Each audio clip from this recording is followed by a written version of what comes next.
Kaila pakinggan mo ang awitin sa iyo, dahil di ko kaya itong sabihin sa'yo ng personal. Basta tandaan mo lang, ikaw lang ang aking kaibigang itinuring kong mahal. Dahil ikaw ang inspirasyon simula pa nga noon, nung ikaw ay nakilala doon sa ating eskwela. Sana'y tandaan mo din na ako'y nagdarasal sa ating Diyos na may kapal, na ika'y mapasa akin, yun lang ang tanging kong hiling. Sana nga'y iyong dinggin, ako'y kontento na kahit hindi mo ko sagutin. Basta kahit kaibigan, masaya ka sa akin pili. Kaila, alam mo ba ang puso kong bato, dahil sa'yo'y biglang nagbago, dahil umiibig sa'yo. Alam ko din naman na ako'y walang pag-asa, dahil isa kang ang babae napakaganda.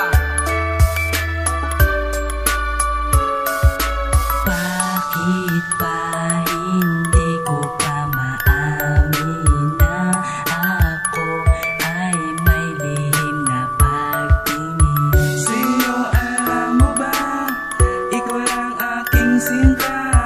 Sana'y pakinggan mo ang awit na alay sa'yo. Nasasaktan ako kapag kinakausap mo'y iba, at hindi ko mapigilan na ako ay magdrama ng dahil nga ba sa kaibigan lang ang pagtingin mo sa'kin. Kung kaya ang para sa'tin ay malabon ng tahakin, pagkat ikaw ay umiibig kahit luhaan, at gusto mo pa sa kanya bumalik pag nasaktan ng dahil nga sa ginawa mo. Puso ko'y umiiyak kapag nasaktan ng pagkatao ko'y nabibitak. Sana ay marinig mo ang damdamin kong humihiyaw. Pintig ng aking puso ang pangalan mo sigaw. Malaman mo sana higit pa to sa kaibigan.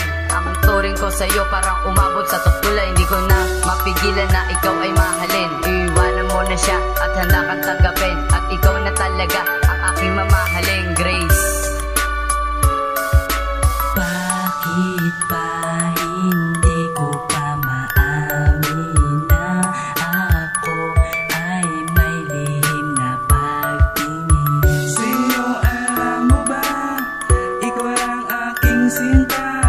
Sana'y pakinggan mo ang awit na alay sa'yo. Josh, mahal ko siya eh. Bakit di mo pa sabihin? Wala eh, kaibigan lang kasi tingin niya sa'kin. Bakit di mo subukan, siya ay lapitan? Ako'y nahihiya kapag sinabi ng harapan. Ano ka ba pre, sasamahan kita doon? O sige, aamin na lang ako sa ngayon. Kapag hindi ka sinagot, basta bahala na. Kahit marinig niya pa yung ginawa ko na kanta. O sige, pre, susuportahan kita. Para saan? Doon sa panliligo sa kanya. Ibig sabihin ba nito, pagpapatuloy ko pa ba? Ang alin?